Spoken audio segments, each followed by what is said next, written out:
Hello everyone, আসসালামু আলাইকুম। লিপি বাংলা কিচেনে আজ আমি আবারও হাজির হয়ে গেলাম আর একটি নতুন রেসিপি নিয়ে। আর আজকের রেসিপিতে থাকছে হাঁসের মাংস ভুনা। যেভাবে আমি আমার বাসায় হাঁসের মাংসটি ভুনা করে থাকি সেটাই আজকে আপনাদের সাথে শেয়ার করব। আশা করি রেসিপিটি ভালো লাগবে। তো চলুন দেখে নিই সম্পূর্ণ ভিডিওটি। তো প্রথমেই দেখতে পাচ্ছেন এখানে আমি নিয়ে নিয়েছি চামড়া ছাড়া হাঁসের মাংস। আর এখানে আমি প্রায় 600 গ্রামের মতো হাঁসের মাংসকে খুব ভালোভাবে ক্লিন করে পরিষ্কার করে ধুয়ে নিয়েছি। এবার এখানে আমি নিয়ে নিলাম কিছুটা বাটা মশলা। বাটার মশলার ভিতরে রেখেছি 3 থেকে 4টি শুকনো মরিচ, আর সেই সাথে আছে 1 চা চামচ জিরা, কাঁচা জিরা, 1 চা চামচ আস্ত ধনিয়া, আর সেই সাথে আছে 2টা পেঁয়াজ বাটা। এবার এটা সম্পূর্ণটা দিয়ে দিলাম। এরপর দিয়ে দিচ্ছি 1 চা চামচের মতো আদা এবং রসুন বাটা। আর আদা রসুনটা আমার একসাথেই বেটে নেওয়া। দিয়ে দিচ্ছি 1 চা চামচের মতো হলুদের গুঁড়া, সেই সাথে দিয়ে দিলাম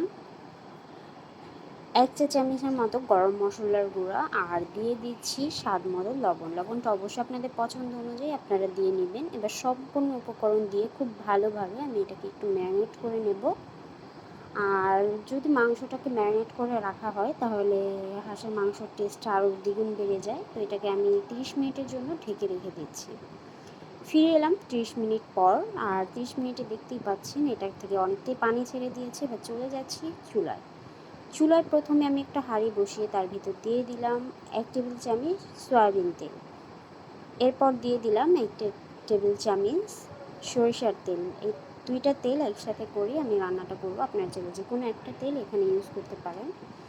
দিয়ে দিচ্ছি গোটা মশলা। গোটা মশলার ভিতর দিয়ে দিলাম এলাচ, 5 থেকে 6টি লবঙ্গ, 5 থেকে 6টি কালো গোলমরিচ, আর সেই সাথে দিয়ে দিলাম একটা তেজপাতা, একটু করে দারচিনি।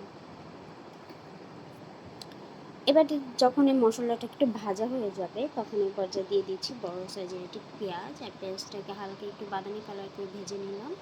এবার দিয়ে দিচ্ছি এখানে সেই ম্যারিনেট করে নেওয়া হাঁসের মাংস। এবার এই মাংসটাকে খুব ভালোভাবে আমি একটু মিশিয়ে নেব ভাজা পেঁয়াজ আর মশলার সাথে। এখানে আমি আর কোনো মশলা ব্যবহার করব না, জাস্ট এই মশলাগুলো দিয়েই আমি রান্নাটা করে নেব।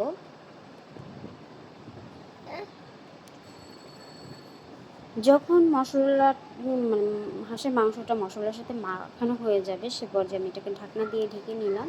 আর অবশ্যই 5 মিনিট পর পর চুলার ঢাকনাটা উঠিয়ে নেড়ে ছেড়ে দিতে হবে, নাহলে নিচ থেকে লেগে যাবে। আর 5 মিনিটে দেখতেই পাচ্ছেন যে হাঁসের গায়ে থেকে কতটা পানি উঠে এসেছে। আমি এখানে আর কোনো পানি ব্যবহার করব না, এই পানিটা দিয়েই আমি কষিয়ে নেব। তো আমি 5 মিনিট পর পর এসে ঢাকনাটাকে তুলে মাংসটাকে একটু নেড়ে চেড়ে দিচ্ছি। তো এই তো যখন খুব ভালোভাবে হাঁসের মাংসটাকে কষানো হয়ে যাবে তখন আমি আবারও একটু ঢাকনা দিয়ে ঢেকে দিচ্ছি। তো দেখেন সম্পূর্ণ তেলটা উপরে ভেসে উঠেছে। আমি এবার একটু নেড়ে চেড়ে দেবো।